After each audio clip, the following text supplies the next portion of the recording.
খবিস ভণ্ড মুজাফফর বিন মহসিন বলে কি হানাফি মাযহাবের নিয়মে নামাজ আদায় করলে নাকি নামাজ হবে না, হানাফি মাযহাবের নামাজ নাকি জাল হাদিস দিয়ে ভরা। তো চলুন ভিডিওটি আমরা সম্পূর্ণ দেখি এবং কে সঠিক কি ব্যাঠিক অবশ্যই কমেন্ট বক্সে লিখে জানাবেন, আর ভিডিওটি শেয়ার করতে অবশ্যই ভুলবেন না। আমি হানাফি মাযহাবের নিয়মে সালাত আদায় করি, এটা কি সঠিক? বাংলাদেশে যে সালাত প্রচলিত আছে, অধিকাংশ মানুষ যে সালাত পড়ে সেই সালাত বেদাতি সালাত, জাল হাদিসের সালাত। আপনি রাসূল সাল্লাল্লাহু আলাইহি ওয়াসাল্লামের তরিকা অনুযায়ী সালাত আদায় করবেন। রাসূল সাল্লাল্লাহু আলাইহি ওয়াসাল্লাম মুসলিম ওই ব্যক্তি বলতে, মান সাল্লা সালাতানা ওয়াস্তাকবালা কিবলাতানা, আমাদের মতো করে যে সালাত পড়বে ওই ব্যক্তি মুসলিম।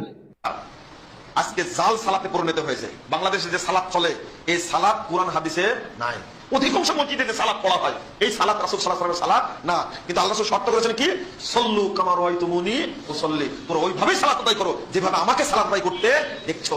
যে সালাত চালু আছে এই সালাত হলো গাঁজাখড়ি সালাত, এই ভাষাটা উল্লেখ করছে ভাই। এই সালাত নবীর সালাত না। যে সালাত চালু আছে এই সালাত হলো গাঁজাখড়ি। আমরা সাধারণ মানুষ যাদের পর্যাপ্ত ইলম নাই, আমাদেরকে হানাফি ভাইদের সঠিক রাসূলের সালাতের নিয়ম দাওয়াত দেওয়া এবং তা নিয়ে বিরোধে দলানো উচিত। হানাফিদের নামাজ সহি না। আমি একদিন বললাম যে ভাই কেন হানাফিদের নামাজ কি রকি মুখে পড়ে নাকি, বিনা অজুতে পড়ে নাকি? নামাজ সহি নামাজ আল্লাহু আকবার বলে হানাফিরা কি অন্য কোনো কিছু করে পড়ে নাকি? কতটুকু গায়ের সহি? আর যেটা আমি গায়ের সহি পড়ছি এটা কি তাদের কোনোই দলিল নেই? এই জন্য ভাইরা আমি যেটা বুঝি, আমার কাছে কেউ বলে আপনি কেমন নামাজ পড়েন, অনেক সময় বলে আপনি কোন নামাজ পছন্দ করেন, আমি আমার মনের কথাটা বলি। একজন মানুষের নামাজের রোহানিয়ত, সে দোয়া পড়ে, ছানাগুলো বিভিন্ন ছানা পড়ে, সেজদায় আল্লাহর সাথে কথা বলে, রুকু সেজদাগুলো সুন্দর করে করে, তার নামাজের মনোযোগ, নামাজের বেলায়াত এটা বাড়ছে, এটা আমার ভালো লাগে।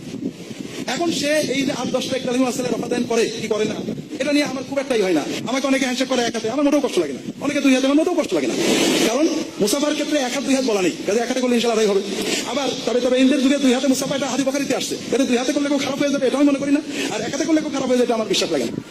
এটা আমার দুর্বলতা হতে পারে, অথবা আল্লাহ জানেন কি। আমি মনে করি যে ক্ষেত্রে আমাকে একজন লিখেছে যে স্যার আপনার ভিতরে বেদাত আছে, আপনি যে মাঝে মাঝে মোনাজাত করেন, আর এটা আপনি বলেন এটাও ঠিক ওটাও ঠিক, দুটো হইতে পারেন, একটা হবে, এটা তাদের চিন্তা। কিন্তু আমি মনে করি যেখানে দুটো আমি বিশ্বাস করে পড়েছি, আহলে যেটা পড়েছি, হাম্বলিটা পড়েছি, হানাফিটা পড়েছি, পড়ে শেষ পর্যন্ত মনে হয় যে এই যে সব বাদ দিয়ে একটাই ঠিক, এই যুক্তিগুলোই ঠিক না। হাদিস সহি, আমি বলবো যে আমি এই হাদিস আমল করি, সে ওই হাদিস আমল করি, ব্যাস এটা গেল। আমি পড়েছি ভাই, বিশ্বাস করেন, কিন্তু হাদিসের সনদ বিচার পর্যন্ত আমি থাকতে চাই। এরপরে দুটো হাদিসে সহি, এই হাদিসটা এই যুক্তিতে এটা মানা যাবে না, এই বিষয়গুলোই আমাদেরকে খারাপ জায়গায় নিয়ে যায়। এটা না করে আমরা হাদিসের মতো উদাহরণ, এবারে দুটো হাদিস আছে, আলহামদুলিল্লাহ আমি এটা পালন করছি, ওটা পালন করছে, আমার কাছে বিভিন্ন যুক্তিতে এটা উত্তম মনে হয়েছে, ওর কাছে বিভিন্ন যুক্তিতে ওটা উত্তম মনে হয়েছে। সবাই আমার বুঝবে, এটা কেন চিন্তা করবো? আমাদের সমস্যা কি? আমি যেটা সহি বুঝবো এটা আপনার বুঝতে হবে, নাহলে আপনি সহি হাদিস মানেন না। কিন্তু আপনার ছাড়া আমার বুঝতে আলাদা হইতে পারে, ইবনে বাজের সাথে আলবানি যদি বুঝ ভিন্ন হইতে পারে, আপনার সাথে আমার হলে সমস্যা কি?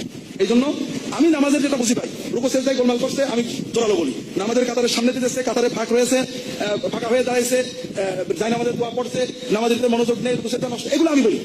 কারণ এগুলো কোনোটা বেদাত, কোনো নামাজ নষ্ট করে। আর যেগুলো ইখতিলাফ, দুটো হাদিস আছে, এগুলো কি প্রথমে হাত বুকে না নামিতে, এটা তো আমাদের প্রথম, আল্লাহু আকবার, এখানে কোনো মতভেদ নেই। প্রথম ঝগড়া হলো না হাত বাঁধা নিয়ে, দ্বিতীয় ঝগড়া হলো রুকুতে যাওয়ার সময় রফাদাইন করবো কিনা, তৃতীয় ঝগড়া ঠিক ওই রফাদাইনের কয়েকটা পর্যায়ে, রুকুতে যাওয়ার সময় হাত আগে দেবো না হাত আগে দেবো, ঠিক না? চতুর্থ ঝগড়া দ্বিতীয় সেজদা থেকে উঠে বসবো কিনা।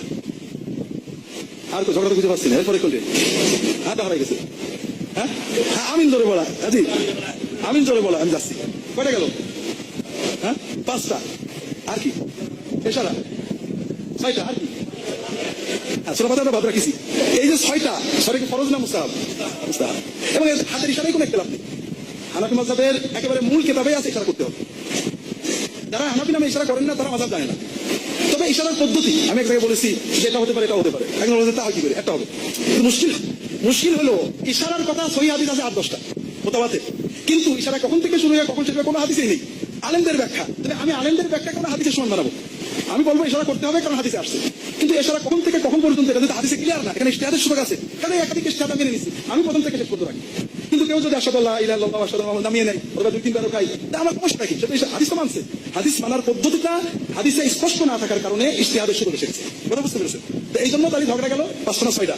বিশ্বাস করেন এই ঝগড়াগুলো সব মুস্তাহাব, হাত না বাঁধে ঝুলিয়ে রাখলেও নামাজ হবে, আমিন মোটে না বললেও নামাজ হবে, ঠিক না?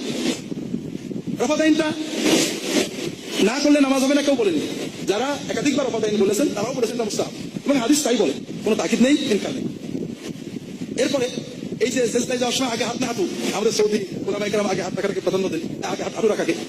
সৌদি আরবের কিন্তু বড় শেখ সালেহ আল শেখ মন্ত্রী ছিলেন, ধর্মমন্ত্রী, আমাদের বড় ভাই পর্যায়ের, উস্তাদও ঠিক না, আমি দেখছি বসেছি একসাথে অনেক। উনি আবু দাউদের ব্যাখ্যা ওনার সামেলাতে পাওয়া যায়। উনি বলছেন তৃতীয় আরেকটা পদ্ধতি আছে, সেটা হলো মাথা আগে দেওয়া। ইয়ার্কি মেরে বলেছেন আর কি। এই হাদিসটা প্রথমে বলা আছে তোমরা উটের মতো বসো না। উট কিভাবে বসে? যারা আরব দেশের সৌদি আলেমরা বলেন উট আগে হাত দেয় তারপরে হাঁটু দেয়। তাহলে প্রথমে বোঝা গেল আগে হাঁটু দিতে বলা হলো, কিন্তু পরে যে বলছে আগে হাত দাও পরে হাঁটু দাও। এই হাদিসের প্রথম বাক্যের সাথে দ্বিতীয় বাক্যের কন্ট্রাডিকশন আছে। এই কন্ট্রাডিকশনের ব্যাখ্যায় নানানজন নানান কথা বলেছেন। যে সর্বাবস্থায় যেহেতু আগে মাথা দেওয়া সম্ভব না, আগে হাত দিতে না হাঁটু দিতে নামাজ সমান হয়ে যাবে। জালসাতুল ইস্তিরাহা অর্থাৎ প্রথম রাকাতে, দ্বিতীয় রাকাতে এবং চতুর্থ রাকাতে ওঠার সময় বসা, এটা সহিহ হাদিস আছে। আবার না বসে ওঠা সরাসরি, এটাও সহিহ আছে। উলামাদের সমন্বয়ে ইখতিলাফ আছে।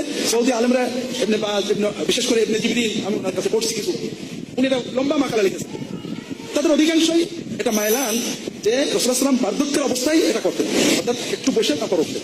কাজেই যাদের ওজন নেই তাদের সরাসরি উঠলেই ভালো। আবার অনেক মুহাদ্দিস বলছেন না বসে উঠতে হবে, সব অবস্থা এটা মুস্তাহাব। এছাড়া বললাম তাহলে আর তো আমার আপনার দেখেন আর কিনা না, আমি মূল নামাজের ভিতরে যাইনি এখন। মূল নামাজের ভিতরে এখন থাকলে সূরা ফাতিহা পড়ার কথা। জি তাওয়াররুক, হ্যাঁ তাওয়াররুকটা আছে, তাওয়াররুকটা আছে। তাওয়াররুক এটা হলো সর্বশেষ ইখতিলাফ। তাওয়াররুক সহিহ হাদিস, তাওয়াররুক সহিহ হাদিস। যারা তাওয়াররুক করেন না তারা উমিয়াতের উপরে বসেন, কিন্তু বিনা তাওয়াররুকে নামাজ নষ্ট হবে এরকম কিছু নেই। সব মিলিয়ে এই মশলাগুলো হলো ইখতিলাফ, যেটা নিয়ে আমরা প্রচন্ড গোলমাল মারামারি করছি। এই জন্য আমার কথা হলো যে সহিহ হাদিস পালনে কোনো দোষ নেই, সহিহ হাদিসকে সহিভাবে পালন করতে হবে। আপনি যদি মনে করেন এটা সহিহ মুতমাইন মানে পালন করেন, তো অন্যকে দাওয়াত দেওয়ার সময় দেখেন যে রাসূলুল্লাহ সাল্লাল্লাহু আলাইহি ওয়াসাল্লাম এক্ষেত্রে কোনো আপত্তি করতেন কিনা, বা এটাকে সহিহ হাদিসে কতটুকু গুরুত্ব দেওয়া হয়েছে। আপনি বলতে পারেন যে এই তাওয়ারুকের হাদিস সহিহ, আপনি